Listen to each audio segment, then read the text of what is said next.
కీరా దోస వేసవిలో మనకు ఎక్కువగా లభ్యమయ్యేవి కీరా దోస. ఇవి మధుర రసము, శీతవీర్యము, లఘురూక్ష గుణాలు మరియు మధుర విపాకములను కలిగి ఉంది.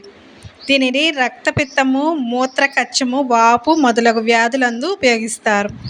కీరా దోసను ఉత్తర భారతదేశంలో ఎక్కువగా తింటారు. కీరా దోస ముక్కలకు మిరియాల పొడి మరియు ఉప్పు కలిపి తింటాం. ఇది చల్లదనాన్ని కలిగిస్తుంది, హాయిని కలిగిస్తుంది. కీరా దోస రసమునకు గ్లూకోజ్ లేదా తేనె కలిపి అందులో 1-2 చెంచాలు నిమ్మరసం కలిపి త్రాగితే మూత్రము చక్కగా వడులుతుంది. ఇది అధిక రక్తపోటు రోగులకు, మూత్రం రాకుండా ఉండే రోగులకు, ఎసైటిస్ రోగులకు, ప్రెగ్నెన్సీ టాక్సిమిక్ కండిషన్ రోగులకు చాలా మంచిది. కీరా దోస ముక్కలను యథాతథంగా తిన్నా దప్పిక తీరుతుంది. మధుమేహ రోగులకు కీరా దోస తినడం మంచిది.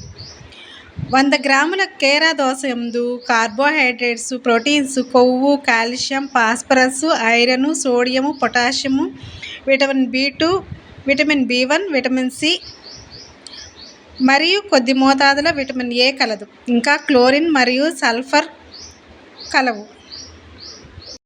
కీరా దోస ముక్కలను కోసి కళ్ళ మీద పెట్టినా కళ్ళు ఎర్రబడటం, మంట మొదలగునవి తగ్గుతాయి. ముఖ సౌందర్యాన్ని ఇనుమడింపజేస్తుంది. దీన్ని ప్రతినిత్యం వాడటం వల్ల మొటిమలు తొలగిపోతాయి, ముడతలు తగ్గిపోతాయి, ముఖం గరుగుతనం పోయి సున్నితత్వం చోటు చేసుకుంటుంది, అందం పెరిగి అతి తక్కువ వయసు గల వారిలా కనిపిస్తారు. కీరా దోస రసాన్ని కాళ్ళకు, చేతులకు రాస్తే మంటలు, తిమ్మిర్లు తగ్గుతాయి.